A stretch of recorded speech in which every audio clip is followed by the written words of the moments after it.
What's up, guys? Welcome back to the channel. Everyone's having a great day today. Welcome to RT2, and today's video is going to be on this guy behind me, which you guys may know from several videos on this channel, including how to install Windows on Mac Pro 5.1 without boot camp, which I may do a follow-up on because plenty of people have complained and plenty of people have disliked the video enough to make me think about doing a proper video where I go through the instructions better than I did in that video. Just kind of pretty much reading the forum posts that I had in the description of that video. Which is why I included them. Mainly was to help those who were not following along with my side of things very well, because I'm not a very in-depth guy. I posted those in there to help people read along if they preferred reading and wanted a more in-depth guide, which is why those articles were in the description. But yeah, this thing has been my primary editing and gaming rig for about a year. I bought this thing almost a little over a year ago, and I wanted to do this video as a kind of like update and review of this computer and why I still use it to this day, even though it's a 10-year-old Mac, which is kind of crazy to think about. This computer has been so great to me, and I love it. And despite what my friends will say about it being garbage because it's a Mac, I still love it. It's still great. But anyway, let's get into this video and give you guys the quick backstory on why I bought this thing, because I never really went into depth on it. I bought this computer last year, as you guys know, as a editing rig primarily. I never intended to do anything that I've done with it since outside of put the graphics card in it so it run Mojave and I could get access to the newer stuff. I had a Dell Inspiron 1000 as a kid. That was kind of my introduction to computers, and it was horrible, filled with malware. And I wound up getting rid of that computer when I was about 10, and then didn't own a computer again until I was about 14, 15 years old, about 2015. I got my HP 15 laptop, which is what I started the main channel on. And that was kind of that. Then when I turned 18, I got my ROG that's sitting up here on my stool here next to my camera. Which you guys might be able to see. My GoPro here has a really good wide angle lens, so you might be able to see it. But I got that computer in 2017, and I've really enjoyed it. But I've ran into a lot of issues with it, and it's funny because I love ROG as a brand, but that computer's horrible. And I don't mean to be like, you know, it's the worst computer I've ever owned. It's not the worst computer I've ever owned. That goes to that Dell, but this computer ran into so many driver issues, constant blue screens. It would do it during live streams. It would do it during gaming sessions. While I'd be recording gaming videos for the brief time I still did gaming videos when I got it. I pretty much was phasing out gaming videos when I first got the ROG, and then by the time we got to this point, that channel was already completely car focused, and there was never a gaming video posted there. At the end of the day, the ROG was running into constant driver issues, blue screens, stuff like that, and then I also started running into issues with Premiere. I couldn't launch Premiere anymore. Premiere just flat out didn't work, and I couldn't figure it out. I tried, you know, talking to professionals, talking to people I know that know computers very well, like my friend Michael, and even he couldn't figure this out. And he's been in the computers longer than he's been in the cars, so obviously we were both stumped, and I was like, you know what, I'm gonna buy an editing computer. I have the money to spend, why not? And they were both very aggressive. My friends were both very aggressive, me buying a Windows computer, and I almost did it, but I just couldn't find anything in my price range that had decent enough specs for me to be happy with, and nothing that was not like a pre-built like Desk Mini or something like that. So I wound up searching around, and I'd always wanted a Mac computer, and I'd started doing research on the Mac Pros. I had looked at some 4.1s that were pretty cheap, but I wanted something that was a bit newer, specifically a 5.1. And I went up coming across this one. I found this one on eBay for $350, and it was shown on eBay having a 5770 RAN, High Sierra, and all that stuff, and it was shown without a picture of it. It was the stock photo, so completely sight unseen. That's where the nickname, the sight unseen Mac Pro, comes from, is the fact that I didn't have pictures of it, and I didn't get to actually see this thing until it showed up at my house while I was in Florida in 2019. So I didn't actually get to see this until I got home from my Florida trip that year. Ironically enough, every year, the last like 3 years, when I go to Florida with my friends, or my friend Hayden, as you guys have seen on the channel before, I always manage to have something on the way to the house during that time period. 2017 was when I got my iPhone 10 and my TV that's currently sitting up here. You guys might be able to see it. Last year was this, and then 2018 was the iPhone in this. I don't remember if I said 2018. Last year was this, and then this year was actually a part for my truck. But anyway, I got this computer. I got home from Florida, was so excited to open this box up. I mean, Hayden can probably tell you, I talked about it for like the entirety of the time once I knew it showed up. It showed up the day I left.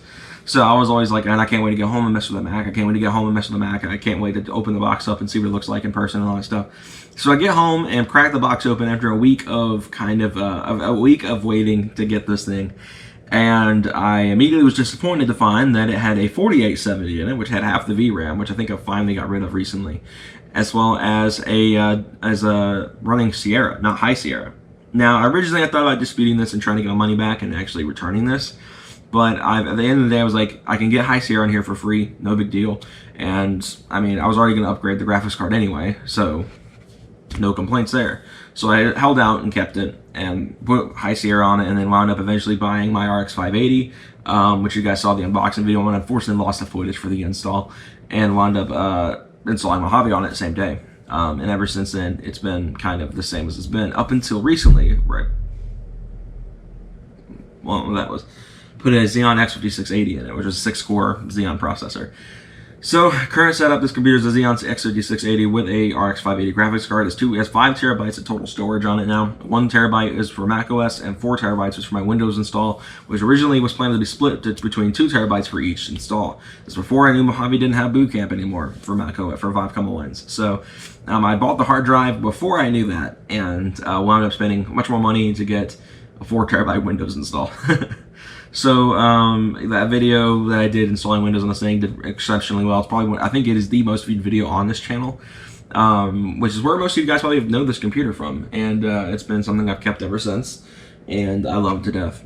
And so that's kind of the backstory of why I got this computer, where I got it, how it was.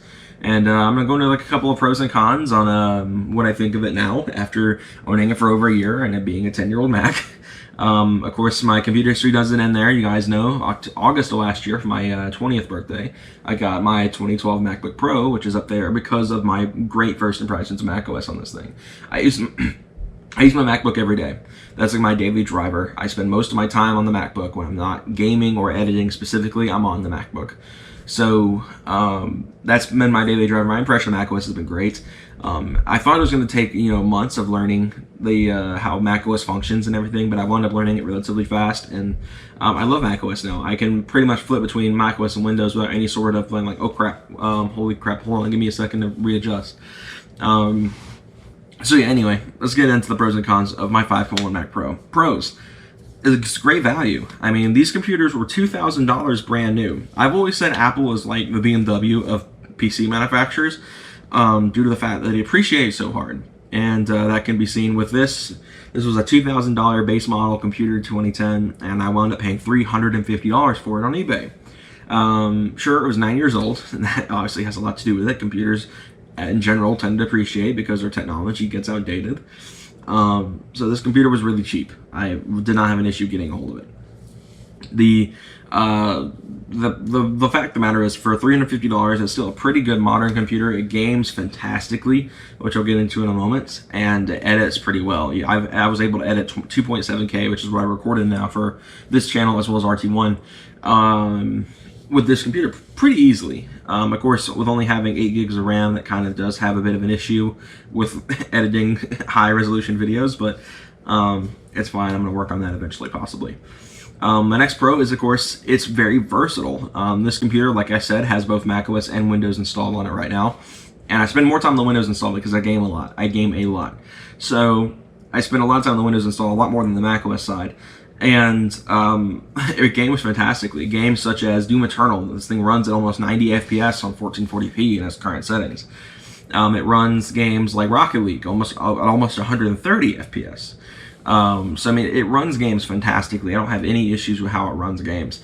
The only games it really struggles with is like BeamNG, and I'm gonna bet if you played games like Dead Stranding or Ghost of Tsushima, there's 2 brand new, like very, very, very graphically intense games. That would probably be where this would start to struggle a little bit, but right now as it sits, I don't have any sort of complaints. BeamNG also struggles with, I think I may have already said that. But games, for example, like my throwback game that I own on PS2 and was so happy when they announced they were remastering it, and when it came out, I just had to buy it from when I was a kid. was Battle for Bikini Bottom. They released the remastered port recently as Rehydrated on PC, and I picked that up almost on launch day, and I've loved it, and I've put plenty of hours in that game. I haven't beat it yet, but I've put plenty of hours in that game, and it maxes out the monitor with this thing. I have a 144 hertz refresh rate monitor, and it maxes, SpongeBob maxes out. So this computer games really well for a $350 10-year-old computer. Now granted, with the processors that I put in, the GPU and the CPU, it's about $600, but you get the point. But let's go into the cons. Planned obsolescence is a huge thing that plagues lots of computers, and especially Apple products, because everything is so proprietary. And it's really hard to retrofit. Plenty of people have done retrofits. Linus Tech Tips is still working on one, I believe, of retrofitting one of these with modern components. But for me, my dream retrofit is in a console. I want to build one of those Xbox PCs so bad. And but anyway, back to, I'm getting off track here. Planned obsolescence is a huge problem with Apple products, especially their computers and phones. Especially their phones are even worse. I didn't really take into account how fast this thing will become obsolete. And as time goes on, when better processors are being released, I mean, we're working on 11th gen Intel stuff. I believe Ryzen 4000 series is going to be launched if it hasn't already launched. Again, we got the RTX 3000 series is about to come out, and it's making this thing extremely obsolete very fast. So that's why I've been thinking about in recent months picking up a new computer, starting to save up and begin my dream PC build, which is building inside of an Xbox chassis, an original Xbox. Much like Tech by Matt and Linus Tech Tips has also done this. Something not very flashy, but kind of unique and cool. That's always been my philosophy, is like unique. That's why I own a freaking Explorer that's like built. But anyway, the planned obsolescence is like a huge thing. So if you're gonna buy one of these, be prepared to be able to, to have technically old computer in a couple of years that's obsolete. And these things are still pretty formidable even now, but they won't be formidable for long. I sense in the next 3 years these things are going to become completely obsolete, and especially starting next year when macOS Mojave support drops for the Mac Pro. So if you own one of these, you'll be very, very vulnerable to viruses, and at that point I'll either have a new computer already, or I'll be explicitly using Windows only on this, which will free the door obviously for installing like I don't know, an RTX 3070 in this thing with a Pixels mod or something like that. But it's just it's starting to age out, it's starting to show its age, and it's eventually going to be completely obsolete, and it's going to turn into something like, say, the PowerMac G5, where only people who really like them buy them. People like me who just wanted a really good computer for editing and light gaming, it turned into my gaming rig. We're not really going to stick around much in the Mac Pro community that much. But unless you're like a huge fan of these things. And I love this computer. So I'm going to say I'm like a huge fan of Mac Pros. I really like the new one that just came out, the 8,1 I believe it's called, or 7,1. It's great. Expensive, but great.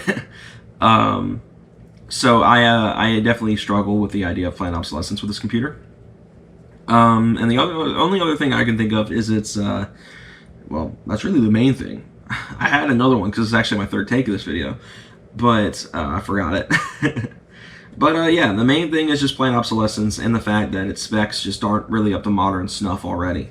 And I think for the price though, at a total of like $600 of what I've invested in this, sure, if you were to do this on a very low-end gaming PC right now for $500, $600, you would have much better upgrade path. You wouldn't have obsolescence because if you built it, you can kind of just throw another motherboard in it and throw a new CPU and a GPU in it, and you're done.